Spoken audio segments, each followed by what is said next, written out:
Bangunan Jakarta International Stadium sudah hampir selesai. Di tengah pembangunan proyek Stadion JIS, warga yang bertahan di kawasan bedeng di sekitar proyek stadion menghadapi rencana penggusuran. Seperti apa kondisi warga di sekitar kawasan Jakarta International Stadium?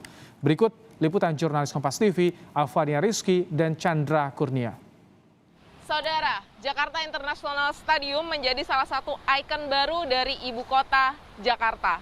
Saat ini pembangunannya terus berlangsung dan pemerintah Provinsi DKI Jakarta menargetkan agar Jakarta International Stadium ini bisa cepat selesai. Tapi tahukah Anda saudara, dari megahnya Jakarta International Stadium ini ada sisi lain yang tidak banyak diketahui publik, yaitu masih banyak rumah-rumah bedeng yang berada di sekitar proyek Jakarta International Stadium dan ini sangat membahayakan bagi warga.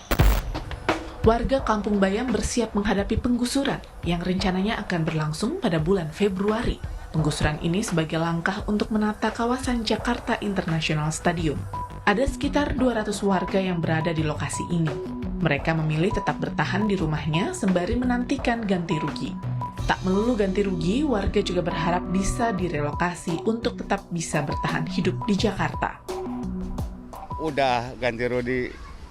Nggak tahu berapa rumah, ada yang ininya pindah ke tempat lain.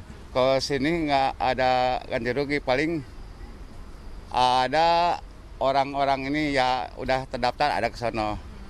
Apa harapannya Pak sebenarnya ke pemerintah?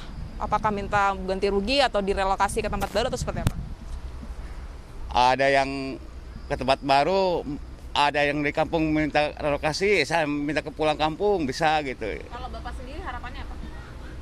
Ya karena saya hidup di Jakarta ya pengennya relokasi ya. Relokasi ke tempat baru ya Pak? Ya betul. Semoga dikabulkan ya Pak Iwan. Amin. Sejauh ini PT Kereta Api telah mengirimkan surat peringatan kepada pemilik bedeng di area rel dekat Jakarta International Stadium. Kalau progres dari mega proyek Jakarta International Stadium sudah mencapai 94%, lalu bagaimana dengan nasib ratusan warga Kampung Bayam yang masih bertahan di kawasan bedeng di kawasan Kampung Bayam ini? Kemana mereka akan direlokasi? Karena kabarnya kawasan ini akan ditertibkan oleh pemerintah Provinsi DKI Jakarta dan akan dibuatkan kampung susun Bayam. Nasib dari ratusan warga di sini tentu saja menantikan keputusan dari Pemprov DKI Jakarta. Jangan sampai mega proyek Jakarta International Stadium ini menekan kehidupan warga di kawasan ini yang memang sudah cukup tertekan di tengah pandemi COVID-19. Alfania Rizky, Chandra Kurnia, Kompas TV, Jakarta.